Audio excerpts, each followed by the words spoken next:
দুবাইয়ে চিল মুডে জায়েদ খান। ঢাকাই সিনেমার আলোচিত সমালোচিত নায়ক জায়েদ খান বিভিন্ন সময় নানা কর্মকাণ্ডের মাধ্যমে থাকেন আলোচনার কেন্দ্রবিন্দুতে। বর্তমানে এই নায়ক দেশের বাইরে নানা স্টেজ শো নিয়ে ব্যস্ত সময় কাটাচ্ছেন। সেই ধারাবাহিকতা এবার সংযুক্ত আরব আমিরাতে দুবাইয়ে আয়োজিত বাঙালিদের উৎসব বাংলা কার্নিভাল 2024-এ শনিবার অংশ নিচ্ছেন আলোচিত এই নায়ক।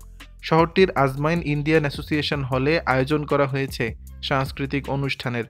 এদিকে শুক্রবার 21 জুন বিকেলে রেডিসন ব্লু ডেইরা দুবাই ঈদ উৎসবে অংশ নেন জায়েদ খান।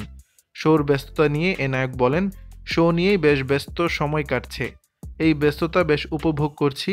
দুবাইয়ে আমাদের বাঙালি ভাই বোনদের নিয়ে আয়োজন করা হয়েছে কার্নিভাল, সেখানে আমি পারফর্ম করব। আশা করছি বেশ আনন্দের সঙ্গে প্রবাসীর সঙ্গে সময়টা কাটাবো।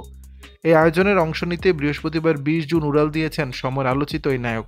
এই আয়োজনে চিত্রনায়ক জায়েদ খান ছাড়াও চিত্রনায়ক নীরব হোসেন, নুসরাত ফারিয়া, মমতাজ সহ আরও অনেকেই ছিলেন।